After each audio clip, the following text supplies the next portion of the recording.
27 იანვარს საქართველოს მართლმადიდებელი სამოციქულო ეკლესია ქართველთა განმანათლებლისა და მოციქულთა სწორის წმინდა ნინოს ხსენების დღეს აღნიშნავს. დღესასწაული ბოდბეში განსაკუთრებული სიხარულით აღინიშნა. წმინდა ნინოს სახელობის ტაძარში საზეიმო წირვა აღევლინა. ღვთისმსახურება ბოდბელმა მთავარ ეპისკოპოსმა იაკობმა აღასრულა. სადღესასწაულო წირვის დასრულების შემდეგ მღვდელმთავარმა ტაძარში შეკრებილები დალოცა. დღევანდელი დღე მიულოცა და მრევლს ქადაგებით მიმართა. ღმერთმა დაგლოცოთ და გაგახაროთ, ღმერთმა სულიწმედის მათ აგავსოთ და ყველას გილოცავთ თითეული ქართველისთვის ამ უდიდეს დღეს.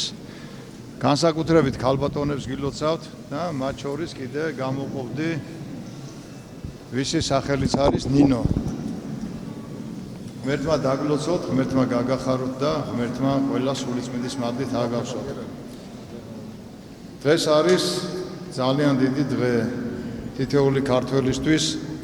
არის იმ დიდი წმინდანის სცენება, რომელიც ქართველთა განმანათლებელი და ასევე ქართველთა დედა, ღვთისმშობელთან ერთად. პატარა გოგონა იყო, იცით და ქრისტეს სიყვარულმა როგორ ჩამოიყვანა საქართველოში.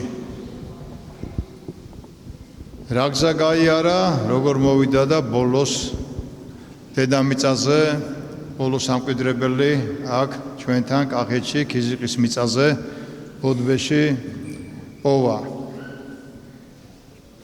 რა გვანახა მისმა ცხოვრებამ? უდიდესმა სიყვარულმა, ქრისტესადმი უდიდესმა სიყვარულმა ძალიან ძნელ გზაზე გამოატარა, სხვები თუ დახოცეს, მეზობელ ქვეყნებში ის გადარჩა. ღმერთმა შემოგვინახა, მოვიდა და იმ ადგილას მივიდა, მოილოცა, სადაც ქრისტეს კვართი იყო და თავისი ვაზის ჯვარით, იმ წმინდა ჯვარით აკურთხა ჩვენი ერი. და მეორედ მოსტამდე საქართველო გადარჩება. რაც არ უნდა ტრულ გარემოცვაში ვიყოთ, ან თვითონ ვურევდეთ ერთმანეთთან ურთიერთობებს. საბოლოო ჯამში მაინც ღმერთი ალბათ ჩვენს გულებს ხედავს, თითეული ქართველის გულს ხედავს და ძიმე მდგომარეობიდან ყოველთვის გამოვყავართ და მე ვფიქრობ, რომ ჩვენი მომავალი ძალიან კარგი იქნება, მაგრამ უნდა დავაკვირდეთ იმას, თუ რა მოიმოქმედა პატარა გოგონამ, ხო? მევიდა და მეფე არ იყო მართლმადიდებელი, იცოდით, ვიცით ყველა რომ კერპებს და ღმერთის მაგირას სხვა რამე სცემდა პატივს, მაგრამ ამ გოგონამ მოახერხა ის, რომ მოაქცია და დღეს მეფე მირიანი და დედოფალი ნანა ასევე მოციქულთა სწორები არიან და რა მოხდა მაშინ? საქართველო გაქრისტიანდა, უდიდესი რა მოხდა. ერი გაქრისტიანდა და ქართველთა განმანათლებელები არიან. კი მოხდა ცხეთაში ნათლობა, მაგრამ მთლიანად საქართველო მიიღო მაშინ ქრისტეს ნათელი.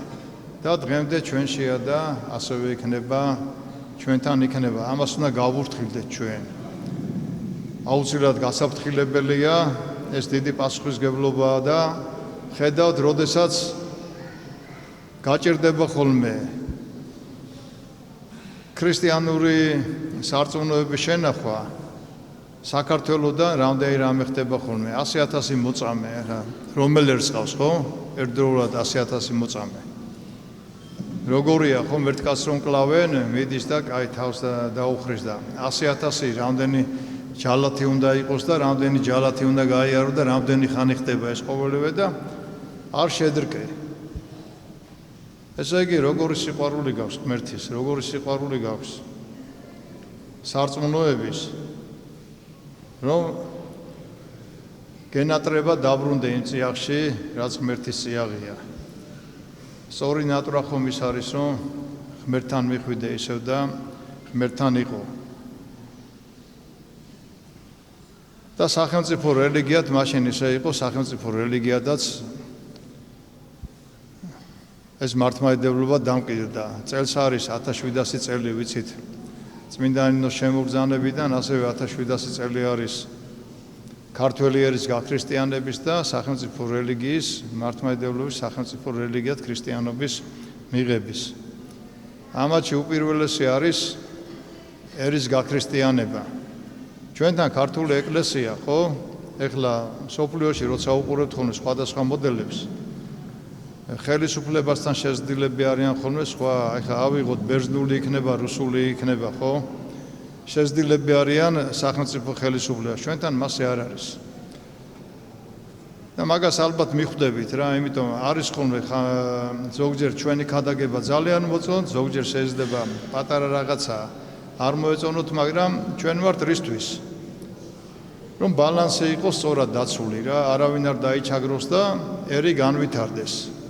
ჩვენ უნდა ავარიდოთ ისეთ რამეებს რა, ჩვენი მომავალიდან ყველაფერი რომ ეს სახელმწიფოს არ შეუძლია და მთავრობას არ შეუძლია ეკლესიის საქმეებში ჩარევა და რას იქადაგებ ამბიონიდან ეს არის შენი გადასაწყვეტი, მაგრამ ეს უნდა ეხებოდეს უშუალოდ ქრისტიანობას და რევოლუციისკენ არ უნდა მოუწოდებდე, რა თქმა უნდა, ხო? ჯვარი წერია რა, მაგისთვის არა ვარ ჩვენ რა. პირველი რევოლუციონერი სატანა იყო, იცით რა. ამიტომ რევოლუცია როგორიც არ უნდა იყოს, არასასიამოვნოა. ყველას ქრისტიანულად არასასიამოვნო და მიუღებელია. ამიტომ ჩვენ უნდა ვეცადოთ ხოლმე რომ პრევენციების გავაკეთოთ იმისი, თუ ხედავთ რომ ცუდი მხრისკენ წავიდეთ და ჩვენ ეხლა ქართველებმა ხედავთ რომ როგორი გადარეულია მსოფლიო რა, გაგიჟებულია, ხო? და გვიწევს ძალიან მძიმე მორევების არიდება. იმიტომ ყველგან მორევია, სადაც გაიხედავ, ყველგან მორევია, ხო და უნდა გახვიდე სიტუაცია გადალახო ჩიხში არ უნდა შეხვიდე. შენი თავი არ უნდა დააპრობინო უცხოელ არც ერთ დამპრობელს არავის. და ძალიან რთულია რა, ამ დროს ხდება ხოლმე შიგნით შეიძლება ერთმანეთი დავჭამოთ, მაგრამ ისე არ უნდა გავაკეთოთ რომ ერთმანეთთან ურთიერთობები არ შეგვეძლოს. აუცილებელია დღეს, როდესაც ასეთი მძიმე სიტუაციებია, ხო? გამოსავალი იქნება რა, ეხლა დაწნარდება რა, ამდენი ხანი ვერავინ ვერ გაუძლებს. გაიყოფენ, გადაიყოფენ, გადმოიყოფენ და ყველაფერი დაწნარდება, მაგრამ ჩვენ ვიქნებით მზად. ჩვენი მზადყოფნა მაშინ იქნება, თუ გვექნება ერთობა, ერთსულოვნება. ისევე როგორც გრიგოლ ხანძთელს და მის საძმოს ჰქონდა, ისევე როგორც აი წმინდა ნინოს და მერე მირიან მეფეს, ნანა დედოფალს და ყველა იმ ქართველს ჰქონდა და ვაშენებდით ამ ჩვენს ლამაზ ქვეყანას. პანდემიის დროს ერთადერთი ერი ვართ, რომელმაც ღმერთი ვადიდეთ კვლავ, ღმერთს მადლობდით და ღმერთს თხოვდით.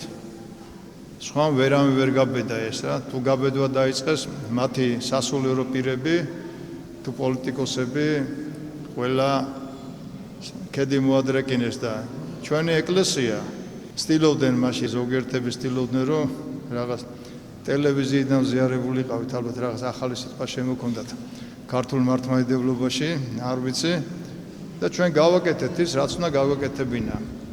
არის რაღაცა, ხო? რაღაცებში არ ვერევით, მაგრამ როცა ქვეყანა სჭირდება და ხალხს სჭირდება, ჩვენი ქართული ეკლესია იდგა, დგას და იდგება იქ, სადაც ქრისტია და სადაც ქართველი ხალხია, იცოდეთ კარგად. ამიტომ გაურთქილდეთ ერთმანეთს, შევეცადოთ რომ ის დამოკიდებულება სიძულვილში მაინც არ გადაგვივიდეს და ერთმანეთის ზიზღში არ გადაგვივიდეს. არ შეიძლება მერე მაგე არ განიკურნება რა. ყველა მტერი დაგვშლის მერე და ადვილად დაგვიპყრობს. ამიტომ სწორი არჩევანი უნდა გავაკეთოთ და პირველ რიგში ხო ეკლესიას გვეხება მაგი, მთავრობას ეხება და ყველა ქართველს გვეხება რა საერთოდ რა, იმიტომ რომ საქართველოს ყველას ქვეყანაა. უნდა განვითარდეთ და ვეცადოთ რომ ერთმანეთს გული არ ვატკინოთ რა, ერთმანეთს ცხოვრება გაულამაზოთ. დავეხმაროთ ერთმანეთს, დავეხმაროთ. არ ღირსა ეს ცხოვრება იმათ რომ რამდენი წელი კი ცოცხლობთ, ხო? რომ ერთმანეთის ჭამაში და ერთმანეთის გინებაში გავატაროთ. გავიხსენოთ რომ შენს მოწინააღმდეგეს შვილი ყავს, ან შვილები ყავს, დედა ყავს, მამა ყავს, ოჯახი ყავს. სამეგობრო ყავს და ეს ქართველებს გვახსოვდეს. ჩვენთან ეხლა იცით რა არის, აი ბოლო პერიოდია, სულ ისე ვართ რა. ჩემს ირგვლივ ვინც არიან, ისე ვართ ერთმანეთთან ხოლმე ძველი პერიოდი მახსოვდა ბავშვობაში, აი ნათესაობა როგორი ქონდა, მეგობრობა როგორი ქონდა. გვიხარია ხოლმე ერთად რომ ვართ. ჩვენც ეხლა ხო უნდა გვიხაროდეს ხოლმე ერთად რომ ვიქნებით რა. სიყვარულის უფევს ხოლმე, სადაც აი ეს სიყვარულია, ქრისტე არის იქ. ქრისტე არის იქ და შევეცადოთ რომ ქრისტე არ გამდევნოთ ჩვენგან. ყველა ქართველი ლამაზია, აი ზოგჯერ აურევთ ხოლმე რა, შეიძლება მეაურიოს, ხამაურიოს და დავაწყნაროთ ხოლმე ერთმანეთი და რას თავარია საერთო გვაქვს ჩვენი სამშობლო და გაურთქილდეთ ამ სამშობლოს. მე ვფიქრობ რომ ამ ძნელბედობის ჯამსაც გადავლახავთ და რაც შეიძლება ნაკლები დანაკარგით უნდა გადავლახოთ. ერთმანეთის გინებით და მე შენზე უკეთესი ვარ, ხო? რაც არ უნდა მომტკიცოთ, ეგ ღმერთმა იცის ვინ არის უკეთესი და ვინ არა. ამიტომ გაურთქილდეთ ერთმანეთს. ვიყვარებოდეთ ურთიერთას, ისე როგორც ქრისტემ შეგვიყვარა ჩვენ. ღმერთმა დაგლოცოთ, ღმერთმა გაგახაროთ და გავიგოთ და შევიგნოთ. მე ხშირად აი ჩემზე ისეთ წარმოდგენა თითქოს შეიძლება რომელიმე მხარეს ვიყო, მე მხარე არასდროს არ ვიქნები. ვიდგები იქ, სადაც ჩემი ღმერთია და ჩემი სამშობლოა, ეგ კარგად იცოდეთ. ვერც ეკლესიაში ვერ მეტყვის ვერავინ, ისე მოიქეციო, მე თუ ვთვლი რომ არასწორია და არც გარედან არ მივიღებ არავის იმას რა. ამიტომ ღმერთმა დაგლოცოთ, ღმერთმა გაგახაროთ, ღმერთმა სულიწმიდის მაგალთ აგავსოთ. და ძალიან კარგად ვიცი რა კარგია ღმერთთან ყოფნა რა, წიგნიდან არ ვიცი. ამიტომ შევეცადოთ რომ ყველა მოხვდეთ ღმერთთან. ყველა მოხვდეთ ღმერთთან. გაურთქილდეთ ერთმანეთს, ვიყვარებოდეთ ურთიერთას. ჩვენს პატრიარქს დავლოცავ, ჩვენს წმინდა სინოდს დავლოცავ, ჩვენს სამშობლოს, ჩვენს ქვეყანას დავლოცავ, მთავრობას და მხედრობას, ოპოზიციას და ჩემს დიდ ქართველ ერს დავლოცავ. ჩვენს ერში ყველას გულისხმობ, ვინც აქ ცხოვრობთ რა საქართველოში, იმის ჩვენი სამშობლო ეს არის. აბა შეხედეთ რა, წმინდა ნინო იყო, ასურელი მამები იყვნენ თუ ვინ იყო, ჩამოდიოდნენ და რამდენი მეფე ყავდა წარმომავლობით არა ქართველი და როგორი ქართველები გახდნენ. ძველად არტოვებდით ხოლმე აქაურობას და შენ როდესაც ქვეყანაში კვართი გავს ქრისტესი, რატომ უნდა გავრბოდეთ, ხო? ღმერთმა ინებოს რომ ისე ვიცხოვროთ რომ ნუ დავჭავთ ერთმანეთს, თორე აფხაზეთი როგორ უნდა დავიბრუნოთ, ხო? როდესაც ერთმანეთს ჭამთ, საქართველოს წრები ვართ, ყველა მხარე რა, იმიტომ რომ აფხაზები არ მოინდომებენ ჩვენთან ერთად ცხოვრებას.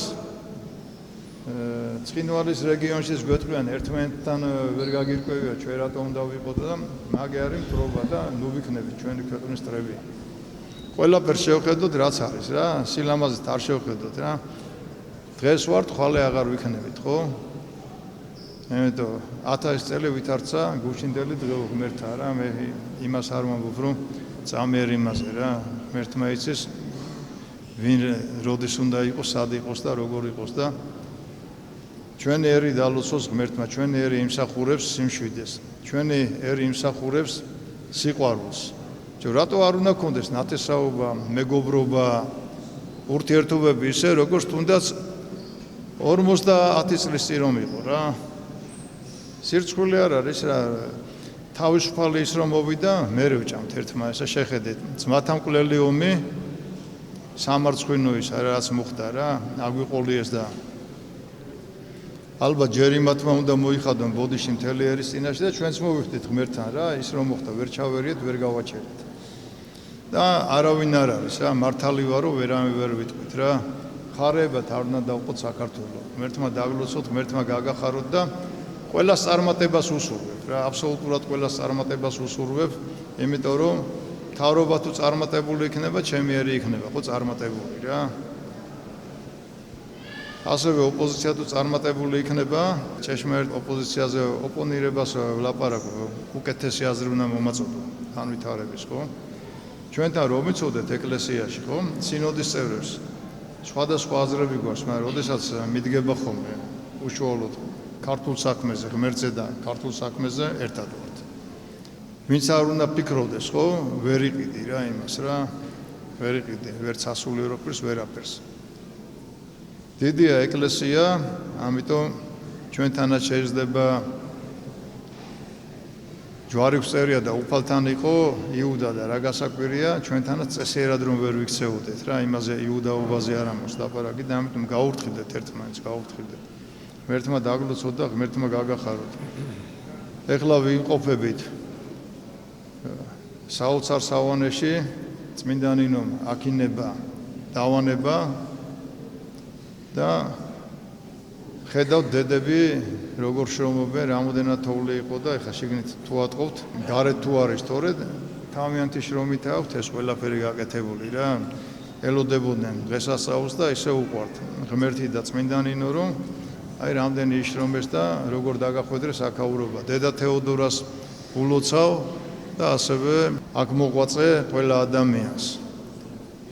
ღმერთმა ყველა დაგლოცოთ და ღმერთმა ყველა გაგახაროთ რა. ქართველს ვერავინ ვერ დაიმონებს და ჩვენ შევესწრებით რომ ერთმანეთს ვატკინოთ.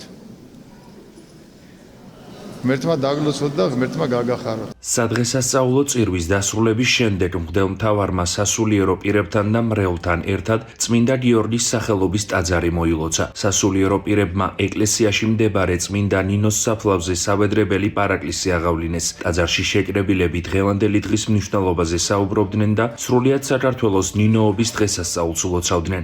ნინოობის დღესასწაულს ულოცავ ყველა მართლმადიდებელ ქრისტიანს, განსაკუთრებულია წმინდა ნინოს ღვაწლი. აღსანიშნავია, რომ წეს ჩვენი ქვეყანა, ჩვენი ეკლესია ზეიმობს მართლმადიდებლობის სახელმწიფო რელიგიად გამოცხადებიდან 1700 წლის წავს და სწორედ დღევანდელ დღეს ბოდბეში უამრავი ადამიანია შეკრებილი ამ წირვას და ულოცავ თითოეულ მათგანზე ყველა მართლმადიდებელ ქრისტიანს ამ დღესასწაულს. წმინდა ნინო არის უნიკალური პიროვნება ისტორიაში, ეკლესიის ისტორიაში, იმიტომ რომ ქალი მომაქცეველი ერის არ არის, პრეცედენტი არ არის. იყვნენ ქალები, რომლებმაც ძალიან დიდი როლი შეასრულეს ეკლესიის ისტორიაში, მაგრამ ესენი იყვნენ ძირითადად აი მოწამეები, დედოფლები, მაგრამ წმინდა ნინომ აი ის რაც არც დედოფალი იყო, ერთი უბრალო გოგო იყო, თუმცა არ იყო უბრალო დიდგვაროვანი ოჯახიდან იყო, მაგრამ არავინ არ იცოდა ამის შესახებ. წმინდა ნინო მოდის აქ, აი სრულიად ესე იგი არც დედოფალი არ არის, არც არაფერი ძალა აქვს, ესე თითქოს ერთი სიტყვით ერთი უბრალო ადამიანი მოდის, მაგრამ აი ესეთი შინაგანი ძალა აქვს, რომ მოაქცია მთელი ერი თან უცხო ქვეყანაში. და რაღაცით მე საქართველოს მაგონებს წმინდა ნინო, აი უბრალოდ საქართველოს მაგონებს წმინდა ნინოს, რომ თითქოს აი არაფერს არ წარმოადგენს საქართველო, თითქოს ესეთია არც იმპერია არ არის, არც რაღაცა ძლიერი ქვეყანა არ არის, არც იარაღი არ აქვს, არც ძალიან დიდი სიმდიდრე არ აქვს, მაგრამ რაღაცა შინაგანი დიდი ძალა აქვს და ამის ნიშანია სწორედ ის, რომ ესეთი ადამიანები, როგორიც არის პატრიარქი, როგორიც იყო მამა გაბრიელი, უნარი აქვს საქართველოს, რომ შუას ესეთი ადამიანები და ეს ნიშნავს, რომ იგი ცოცხალია და რაღაცა დიდი ძალა აქვს შინაგანი. ღმერთმა დალოცოს ყველა ნინო, ძალიან ბევრ ღირსეულ ნინოს ვიცნობ. მართლა ძალიან ღირსეულად რო ატარებენ ამ სახელს და ღმერთმა დალოცოს სრულიად საქართველო. ნინობას ულოცავთ ამ დიდებული და საოცარი მონასტრიდან, ბოდბის წმინდა ნინოს სახელობის დედათა მონასტრიდან, სადაც განისვენებს ჩვენი დედა წმინდა ნინო. ულოცავთ სრულიად საქართველოს, ჩვენს კათოლიკოს პატრიარქს მრავალშამიერ, ჩვენი პატრიარქის სიცოცხლე. ძალიან გახარებული ვარ. 2000 წელს პირველი მორჩილება მე გავიარე ბოდბის დედათა მონასტერში და დედა თეოდორას მზრუნველობა თან დამყვება ამ მონასტრულ გზაზე. დიდება და მადლობა უფალს, წმინდა ნინოს მეოხებით უფალო შეგვიწყალე ჩვენ და სრულიად საქართველო. ამინ. მინდა მიულოცოს სრულიად საქართველოს დღევანდელი დღე, ეს არის ერთ-ერთი მნიშვნელოვანი დღე ჩვენი ქვეყნისთვის, მართლმადიდებლური საქართველოსთვის და მინდა მიულოცო თითოეულ ქართველს, მინდა მიულოცო ჩვენს ეკლესიას, რადგან ფაქტობრივად ქრისტიანობის საწყისი საქართველოში ზუსტად წმინდა ნინოს გამოდის და განსაკუთრებულად აღნიშნავს ქართველი დღევანდელ დღეს და მინდა კიდევ ერთხელ მიულოცოთ ჩვენს ქვეყანას დღევანდელი დღე. ნინოობას გილოცავთ ქართველებისთვის ერთ-ერთ ყველაზე ძვირფას, კარგ, სიკეთით, სილამაზით სავსე დღესასწაულს ჩვენი განმანათლებლის, ჩვენი დიდი სულიერი დედის წმინდა ნინოს ხსენების დღეს და ეს განსაკუთრებით ესეთი განცდებით აგვავსებს, როდესაც ჩვენ წირვაზე ვიმყოფებით დღეს აქ ბოდბეში ჩვენი დიდი წმინდანის განსასვენებლის წმინდა არეში ყველას ულოცავ, ყველა ნინოს ულოცავ, ყველა იმ ადამიანს ულოცავ, ვისაც სწამს, რომ სიკეთე გაიმარჯვებს ბოროტებაზე, სილამაზე გაიმარჯვებს სიმახინჯეზე და ჩვენი ცხოვრება სავსე იქნება სიწმინდითა და სილამაზით. დღევანდელ დღეს ულოცავთ ყველა მართლმადიდებელს პირველ რიგში, ულოცავთ ჩვენს უწმინდეს და უნეტარეს ბოდბის მონასტრიდან, ამ ულამაზესია და უწმინდესი ადგილიდან. უსურებ დიდხანს ჯანმრთელად ცხოვრებას ჩვენს და მართლმადიდებელი ხალხის საიმედოდ და არა მარტო მართლმადიდებელი ხალხის საიმედოდ. შევთხოვთ წმინდა ნინოს საქართველოს გამთლიანებას, შევთხოვთ წმინდა ნინოს საქართველოს გაძლიერებას და დიდი სიხარულით ყველა ნინოს განსაკუთრებით ულოცავთ დღევანდელ დღეს. მე მინდა მოგილოცოთ ეს ბედნიერი დღე ყველა ქართველისთვის, სრულიად საქართველოსთვის, ქრისტიანისთვის. უამრავი ნინო ყავს, ყველა ნინოს ულოცავ და არა მარტო ნინოს. ბედნიერება და სიხარული მოეტანოს წმინდა ნინოს ჩვენთვის. აღსანიშნავია, რომ ბოდბის წმინდა ნინოს სახელობის მონასტერს საქართველოს სულიერ ცხოვრებაში მუდამ გამორჩეული ადგილი ეკავა. სწორედ აქ განისვენებს წმინდა მოციქულთა სწორი ქალწული, ქართველთა განმანათლებელი წმინდა ნინო. მთელ საქართველოს ულოცავ დღევანდელ დღეს წმინდა ნინოს დღესასწაულს, უწმინდეს და უნეტარეს მიულოცოთ, ბოდბელ ეპისკოპოსს, ყველა ეპისკოპოსებს, ჩვენ ქართველ მრევლს. გახარებულები იყოს, გამთლიანებული იყოს საქართველო და ბედნიერება და სიხარული მოეტანოს ამ ლამაზ დღეს. ღმერთმა დაალოცოს სრულიად საქართველო და დედა ნინოს ლოცვა ეწეოდეს ყველა ქართველს და განსაკუთრებით ყველა ნინოს. ძალიან თბილი და საოცარი წმინდანი გვყავს ჩვენ და ეს ადგილიც არის ძალიან დიდი მადლით მადლმოსილი. ძალიან მინდა რომ სრულიად საქართველოს მოეფინოს დღევანდელი ამ წირვის ლოცვის მადლით და დედა ნინოს წყალობა კონდეს ყველას. სრულიად საქართველოს ულოცავ დღევანდელ დიდებულ დღესასწაულს ნინოობას, სრულიად საქართველოს შეეწიოს წმინდა ნინოს ძალა და მადლი, დიდი სიყვარულით მსურს ჩვენს უწმინდეს და უნეტარეს სრული საქართველოს კათოლიკოს პატრიარქს ილია მეორეს მიულოცავ დღევანდელი დღესასწაული, ასევე მეუფეშიოს მოსალოცოდ ჩამოვედით ამ დიდებულ დღეს ბოდბეში და ძალიან ბედნიერი ვარ რომ სწორედ დღეს აქ და ამ ადგილიდან ხვდები ნინოების დღესასწაულს, ნამდვილად დიდი და დიდებული დღესასწაული არის მართლმადიდებელი ქრისტიანებისთვის დღევანდელი დღე, რადგან სწორედ წმინდა ნინო არის ის წმინდანი, რომელმაც იქადაგა ქრისტიანობას მოაქცია სრულიად ქართლი და შემდეგ ვერც ერთმა მტარვალმა ვერ წალეკა. მოკლედ ის რწმენა, რაც მოგვიტანეს დღევანდელობამდე ჩვენმა დიდებულმა წმინდანებმა, წმინდა ნინო იყოს მეუხი სრულიად საქართველოსი. დღესასწაულთან დაკავშირებით თბილისში, ყოვლადწმინდა ღვთისმშობლის მიძინების სახელობის სიონის საპატრიარქო ტაძარში სადღესასწაულო წირვა აღევლინა. ღვთისმსახურება ახალქალაქის, კუმურდოსა და კარის მიტროპოლიტმა ნიკოლოზმა აღასრულა. თანამსახურებდნენ როվել ურბნელი მიტროპოლიტი იობი, თიანეთისა და ფშავ-ხევსურეთის ეპისკოპოსი მიქაელი, წალკელი ეპისკოპოსი გრიგოლი, ფორტ-ვორსის ეპისკოპოსი გერასიმე, საქართველოს მართლმადიდებელი ეკლესიის პროტოპრესვიტერი გიორგი ზვიადაძე და სხვა სასულიერო პირები. წირვის დასრულების შემდეგ მიტროპოლიტმა ნიკოლოზმა მრევლს დღესასწაული მიულოცა და ქადაგებით მიმართა. სახელითა მამისათა და ძისათა და სულისა წმინდისათა, ჩვენთან არის ღმერთი.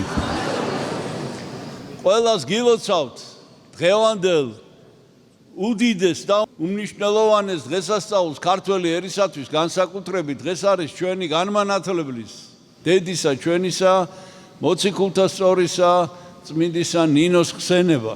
დღეს საზეიმო წირვა აღესრულა აქ სიონის ტაძარში, სადაც ინახება წმინდა ნინოს ჯვარი, რომელთაც იგი შემობრძანდა საქართველოში.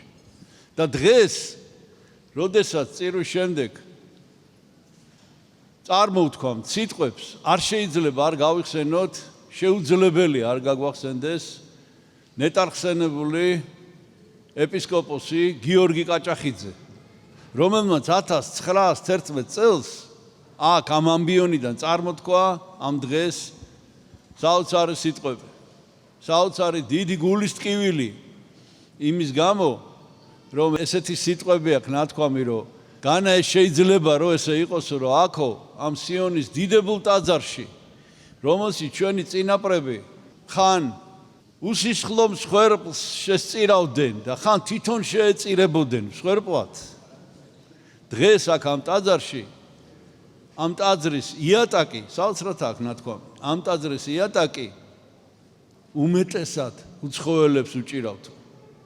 და აქ დღეს არ აღესრულება ქართულ ენაზე მსახურება, საოცარ გულისწყვილს გამოთქვამს ამის გამო და ბოლოს ესე ამთავრებს გადაგებას, მაგრამ მე მჯერაო, რომ დადგება დღე, რომ ამ ტაძარს ისევ აავსებს ქართველი მრევლი, ისევ აავსებს ჰანგი და გალობა ქართულ ენაზე და მაშინ გაიხსნება ზეცა და გარდამოდგება, გადმოიხედავს წმინდა ნინო გახარებული და გვეტყვის გიხარობდნენ ქართველნო დღეს დიდება უფლისა თქვენ ზედა გამობრწყინდაო. დღესაც მინდა გითხრათ, რომ ბევრი უცხოელი ჩამოდის ამ დღესასწაულზე. ოღონდ ეს სრულებით სხვა მოვლენა. ისინი იყვნენ უცხოელები, რომლებიც ეპატრონებოდნენ აქაურობას. და ესენი არიან უცხოელები, რომლებიც ჩამოდიან წმინდა ნინოს დღესასწაულზე მისი თაყვანისცემის აღსასრულებლად. დღეს ჩვენთან სტუმრად იმყოფება მისი ყოვლად უსამგდელო ესევა, პორტ-ორსის ეპისკოპოსი მეუფე გერასიმე, რომელიც მრავალი წელია საქართველოში ჩამოდის ჩვენთან. ჯერ კიდევ ბერი იყო, მერე სასწავლებელი გახდა, მერე ეპისკოპოსი გახდა. მეუფე გერასიმე გახლავთ ჩვენი მეგობარი და გახლავთ ჩვენთვის ყველასთვის სათაყვანებელი მოძღვრის მამა სერაფიმ როუზის სულიერი შვილი. და ამ ჩამოსვლაზე მან ძალიან სასიხარულო ამბავი ჩამოგვიტანა, რომ შეიქმნა ამერიკის მართლმადებელ ეკლესიაში შეიქმნა კომისია, რომელსაც მეუფე იაკობი ხელმძღვანელობს, ასევე მისი მეგობარი და უნივერსიტეტის მეგობარი, ასევე მეუფე მამა სერაფიმე როუზის სულიერი შვილი. ეს არის კანონიზაციის კომისია და ველოდებით მალე ამ კომისიის საბოლოო დასკვნას. კიდევ ერთხელ გილოცავთ წმინდა ნინოს დღესასწაულს, შეგვეციოს წმინდა მოციქულთა სწორი დედა ნინო და წმინდა ნინომ მიანიჭოს ჯანმრთელობა ჩვენს კათოლიკოს პატრიარქს ილია მეორეს და წმინდა ნინოს მხოლოდ წელს არის 59 წმინდა ნინოს დღესასწაული მისი პატრიარქობიდან და გაიცათ იქნება 50-ე. და ვთხოვთ, რომ ეს 50-ე წელი ჩვენ პატრიარქთან ერთად გავატაროთ და მერე მისი აღსაყდრების 50-ე წლის იუბილე მასთან ერთად აღვნიშნოთ და კიდევ ერთხელ შეგახსენებთ 102 ფსალმს ვკითხულობთ ყოველ დღე. ჩვენთან არის ღმერთი. ტაძარში შეკრებილებს ქადაგებით მიმართა პორტ-ვორსის ეპისკოპოსმა გერასიმემ. დღეს ჩვენ დღესასწაულობთ მოციქულთა სწორის, წმინდა ნინოს ხსენების დღეს, რომელიც არის საქართველოს განმანათლებელი. განცხადების დღესასწაულის შემდგომ შევგვშვენის, რომ ვიდღესასწაულოთ წმინდა ნინოს ხსენების დღე. ქართველმა ერმა მიიღო ნათლობა მოციქულთა სწორის. წმინდა ნინოს ქადაგების შედეგად, წმინდა ნინო გახდა განმანათლებელი სრულიად საქართველოსი და შესაფერისია ის, რომ ეს უკავშირდება ნათლისღების დღესასწაულს. წმინდა ნინოს მოღვაწეობა სავსეა სიმამაცის მაგალითით და რწმენით. მოგზაურობით. წმინდა ნინო შეემეცნება ჩვენს უფალ იესო ქრისტეს, ღვთის ძეს და მის ყოვლადწმინდა დედას წმინდა მიწაზე. ის წარმოიგზავნება საქართველოში რომის იმპერიის მიღმა არსებულ ქვეყანაში, რომ განანათლოს ქართველი ერი ჭეშმარიტებით, ქრისტიანული რწმენით. ის რაც მას მიეცემა და ებრძანება არის ჭეშმარიტების სიტყვა. მას მიეცემა ასევე ვაზის ჯვარი, რომელსაც ის თავისი თმით შეკრავს. წმინდა ნინო არ ეკითხება იმის შესახებ თუ ვინ გამოკვებავს მას ან ვინ დაეხმარება მას. წმინდა ნინო შეუდგება იმ მოციქულების კვალს, რომელთაც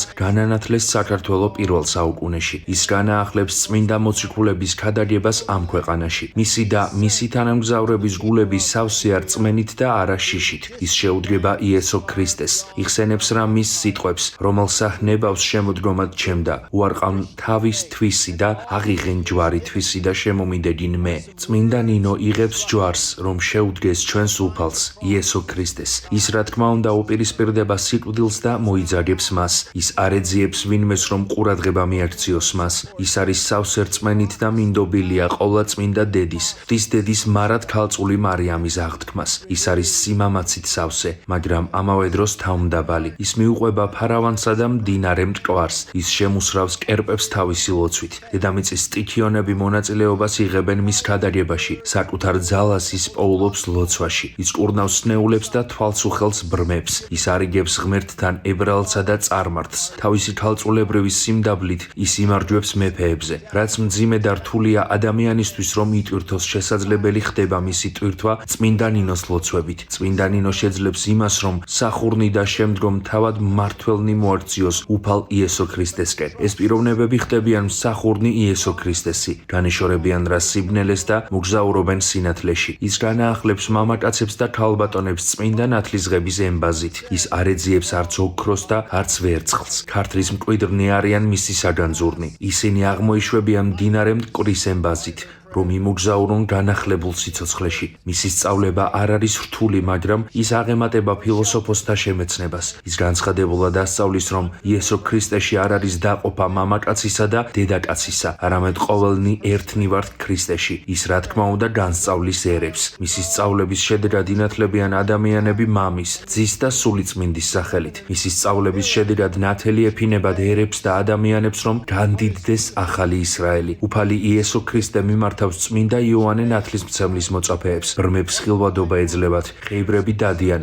კეთროვანი განიწმინდებიან, ყრუთა ესმით და გლახაკთა ეხმარების, მკვდარნი აღდგებიან და გლახაკთ ეუწყებათ სასუფეველი სახარებისა. და ეს არის ის, რაც იქადაგება წმინდა ნინოს მიერ, რომელმაც აირჩია, რომ გამხდარიყო მსახური ღვთისა. ღვთის ძალით ადამიანები როგორც ძლიერნი, ისე უძლურნი ისმენენ მის ხმას. ამდენად აღესრულება უფლის მიერ ნათქვამი, რომ ვინც თქვენ შეგიწყნარებთ, მე შემიწყნარებს, ხოლო ვინც მე შემიწყნარებს, შეიწყნარებს ჩემს მომავლინებელს. წმინდა ნინო მოშორებული თავის მშობლიურ ქვეყანას იღებს სიხარულს იმის შესახებ, რომ ღმერთი ემოწმება მას. ისევე როგორც მარიამის შესახებ არის დაწერილი ლაზარეს დის შესახებ, რომ იესო ქრისტეს დიდად უყვარდა ლაზარე და მისი დები. ასევე შეიძლება ითქვას წმინდა ნინოს შესახებ, რომ უყვარს უფალს ის, რომელიც გამუდმებით ზის მის ფერხთით და ისმენს მისგან ჭეშმარიტების სიტყვებს. ის არ არის მოშიში, მას არ ეშინია ამ ქვეყნის ძლიერთაგან. ის ისმენს უფლის სიტყვებს, რომლითაც უფალი მიმართავს მოციქულებს. უგეშინიათ მათგან, რომელთაც მოსწყვიტონ ხორცნი თქვენნი,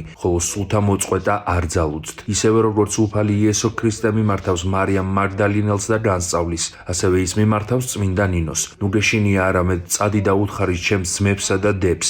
წმინდა მათეს სახარების ბოლო სიტყვები ამგვარია, რომ იესო მიმართავს თავის მოწაფეებს, წადით და მოიმოწაფენით ყოველნი წარმართნი და ნათელს ცემდით მათ სახელითა მამისათა და ძისათა და სულისა წმიდისათა. მოციქულთა საქმეების ბოლო თავში უწყებულია იმის შესახებ, რომ წმინდა პავლე მოციქული წარმოთქვამს ასეთ სიტყვებს: და ეცნობილი იყოს თქვენთვის ის, რომ სასუფეველი ღვთისა ეხარებათ წარმართებს და ისინი მოისმენენ მას. წმინდა ნინოს არასოდეს ჰქონდა მოლოდინი იმისა, რომ ვინმეს ეზრუნა მისი კეთილდღეობის შესახებ. თავისი ხასიათით და თვისებებით წმინდა ნინო ხდება წინამძღოლი. როცა ჩვენ ვამბობთ სიტყვას წინამძღოლი, ეს ნიშნავს იმას, რომ ის არავის თხოვს, რომ ემსახურონ მას.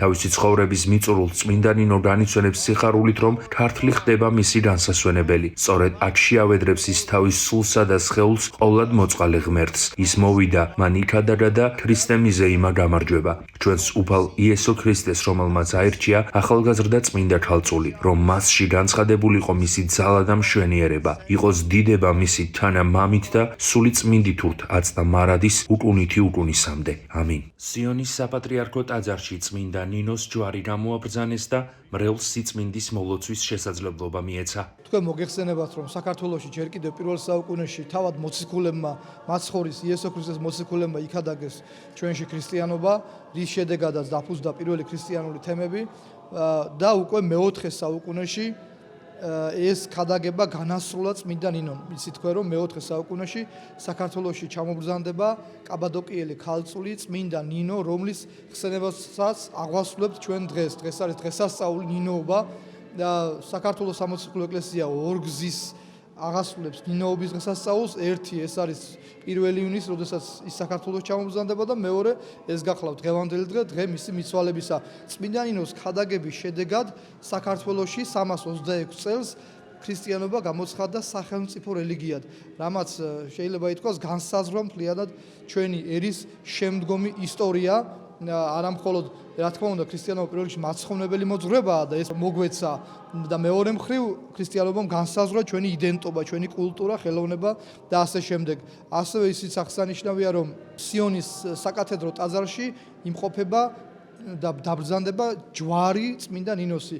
იცით თქვენ ისტორიული წყაროების თანახმად მეოთხე საუკუნეში წმინდა ნინო სწორედ აღნიშნული ჯვრით შემობრძანდა. ჩვენს ქვეყანაში ამ ჯვრის წარმომავლობის ორი ვერსია გვაქვს. ერთის თანახმად ყოვლა წმინდა ღვთისმშობელმა მიუბოძა მას ეს ჯვარი, მეორეს თანახმად კი ეს ჯვარი თავად წმინდა ნინომ შეკრა საკუთარი თვით. იცით თქვენ ვაზის ლერწადთაგან არის ეს ჯვარი გაკეთებული. უდიდესი სიწმინდე გახლავთ არა მხოლოდ საქართველოს სამოციქულო ეკლესიისა და ამ ჯვარს ძალიან დიდი ისტორია აქვს. მე-19 საუკუნეში ის რუსეთში მოხვდა და შემდგომ ისევ საქართველოში დაბრუნდა და იმის შემდგომ დაივანა სიონის საპატრიარქო ტაძარში. დღეს გამობრძანებულია ეს ჯვარი და მორწმუნე საზოგადოებას აქვს საშუალება რომ მიემთხვიოს მას. გილოცავთ წმინდა ნინოს ლოცვით, ღმერთმა დალოცოს, გაახაროს, გაამთლიანოს და გააძლიეროს სრულიად საქართველო. ამინ.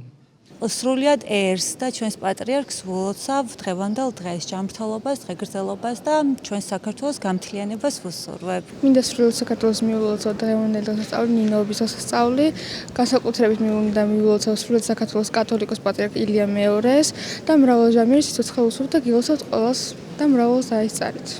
დღეს ჩემ შვილებთან ერთად დავესწარით დღევანდელ წირვას და ვილოცავ მთელ საქართველოს ნინოობის დღესასწაულს და განსაკუთრებით მინდა მივულოცო ჩემი შვილების ნათლიას, უწმინდესა და უნეტარეს ილია მეორეს, ჩვენს პატრიარქს, ჩვენს საყვარელ პატრიარქს და ჯანმრთელობას ვუსურვებ. აღსანიშნავია, რომ ქართველთა განმანათლებლისა და მოციქულთა სწორის წმინდა ქალწულ ნინოს ხსენების დღეს საქართველოს მართლმადიდებელი სამოციქულო ეკლესია წელიწადში ორჯერ აღნიშნავს 27 იანვარს წმინდანის აღსრულების დღეს და 1 ივნისს წმინდა ნინოს საქართველოში შემობრძანების დღეს.